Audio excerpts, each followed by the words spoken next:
संदीप सोनवणे, इनका सवाल ऐसा है कि मेडिकल साइंस के हिसाब से लव या प्रेम होता है क्या? आपका सवाल मुझे ठीक ढंग से समझ में नहीं आया। शायद आपको ऐसा पूछना है कि फिजिकली क्या होता है लव या प्रेम, ऐसा महसूस क्या होता है?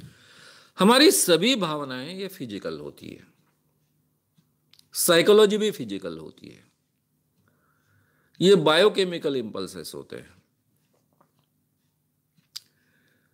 वॉल्टर हेस नाम के एक बहुत बड़े साइंटिस्ट ने, जिनको नोबेल प्राइज मिला, उन्होंने ये सिद्ध किया कि हमारे ब्रेन में 10 ब्रेन सेंटर्स होते हैं। ये 10 ब्रेन सेंटर, हर ब्रेन सेंटर अलग अलग भावना व्यक्त करने का, भावना उद्दीपित करने का केंद्र होता है।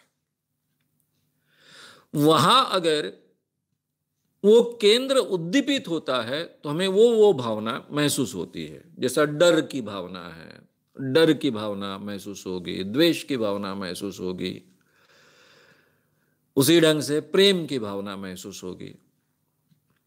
उसके लिए हमारे शरीर में ऐसे इंपल्सेस तैयार होते हैं, इतने प्रमाण में तैयार होते हैं कि जो उस प्रेम की भावना को स्टिमुलेट करते हैं। और फिर हमें प्रेम की भावना एक बार स्टिमुलेट होने के बाद में जो महसूस होता है वो महसूस होता है। जैसा अगर कोई प्रेम में गिर गया और सामने उसका प्रेम पात्र आया तो उसके छाती में धड़धड़ होगी, उसका ब्लड प्रेशर बढ़ेगा, चेहरे में फर्क आएगा, एक अलग सी लज्जा चेहरे पर आ जाएगी, एक आरक्त भाव उसके चेहरे पर आ जाएगा, चेहरा लाल लाल हो जाएगा, वगैरह वगैरह। ये सब चीज़ें जो बदलाव आते हैं, जो हर एक ने अपने जीवन में कभी ना कभी महसूस किए हैं, ये एक्चुअली होते हैं। ये तो फिजिकली होते हैं और इसका ओरिजिन भी फिजिकल होता है। महसूस होना साइकोलॉजिकल होता है। अब किसको देखकर हमको प्रेम महसूस होगा ये कह नहीं सकते हैं। कई लोगों को माधुरी दीक्षित बहुत सुंदर लगती थी, हर एक को लगेगी इसकी गारंटी नहीं है। कई लोगों को करीना कपूर देखा, करीना कपूर को देखते ही उनके छाती के ठोके बढ़ जाते हैं, हार्ट बीट्स बढ़ जाते हैं। लेकिन कई लोगों को कुछ भी नहीं लगता है, ठीक है करीना कपूर है, दैट्स ऑल, ठीकने को ठीक है, दिखने को ठीक है, इतना ही लगता है। इसके पीछे के कारण होते हैं जो बचपन से हमारे मन में कुछ हमारी धारणाएं होती है प्रेम के बारे में, प्रेम पात्र के बारे में। उस प्रेम पात्र का जैसे आसपास का कोई व्यक्ति हमें दिखता है तो हमको वो महसूस होता है, फिर उस चीज हमारे हार्ट बीट्स वगैरह बढ़ा देती है। यानी प्रोसेस होती कैसी होगी?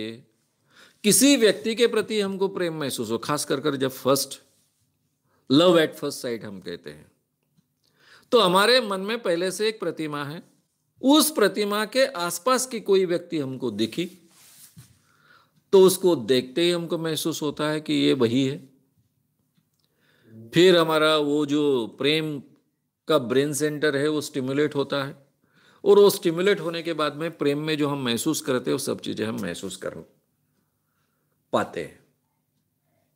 ये हो गया लव एट फर्स्ट साइट का। रहा सवाल बाकी, अभी किसी के साथ में काफी दिनों से मैत्री है, लेकिन पता ही नहीं हम दूसरे के साथ में प्रेम करते हैं, एक दूसरे को बहुत अच्छा मित्र समझते हैं, लेकिन कभी एक क्षण ऐसा आता है कि जब हमें महसूस होता है कि हम ये इस पर प्रेम करने लग गए हैं। उस वक्त भी किसी कारणवश हमने अलाउ किया हमारे मन में, इसलिए, या कोई ऐसा मोह का क्षण है जिस वक्त हमको पहली बार इतना बड़ा एक आकर्षण लगा, एक विरुद्ध लिंग के बारे में जो आकर्षण होना चाहिए वो महसूस हुआ, और उस कारण हमारा ब्रेन सेंटर स्टिमुलेट हुआ और हमको प्रेम प्रेम महसूस होने लग गया। ये हो सकता है। तो अलग अलग कारण हो सकते हैं, अलग अलग परिस्थिति में अलग अलग ढंग से हम बर्ताव कर सकते हैं। शायद वो क्षण तभी ना आया होता तो शायद हमको ये प्रेम बात दोनों मित्रों में एक दूसरे के प्रति, मित्र मैत्रीण में एक दूसरे के प्रति महसूस भी नहीं होती, ये भी हो सकता है। लेकिन ये जो एक्टिविटी होती है प्रेम की, वो फिजिकली एक्टिविटी होती है। इसलिए हम कह सकते हैं कि मेडिकल साइंस में भी प्रेम के लिए स्थान होना चाहिए। अब किसी डॉक्टर को पूछेंगे प्रेम होता है क्या होता है, उनके एजुकेशन में होता है क्या, तो एजुकेशन में नहीं होता है जहाँ तक मेरी जानकारी है। लेकिन उन्हीं के ये संशोधन है ये ब्रेन का संशोधन तो मेडिकल साइंस से ही रिलेटेड संशोधन है, न्यूरोसर्जन का ही संशोधन है, जो मैंने वॉल्टर हिस का आपको कहा है। इसका मतलब मेडिकल साइंस में तो उसके लिए गुंजाइश तो है। अगर आपको ये वीडियो पसंद आया हो तो उसे ज़रूर लाइक करें, लोगों में ये अवेयरनेस फैलाने में हमारी मदद करें। वीडियो को ज़रूर शेयर भी करें। तो हमारे YouTube चैनल शाम मानव को विज़िट करें। ऐसे सारे वीडियोस का आनंद लेने के लिए हमारे चैनल को सब्सक्राइब करें। उसके लिए सब्सक्राइब बटन दबाएं। नए वीडियोस का नोटिफिकेशन पाने के लिए बेल आइकन दबाएं।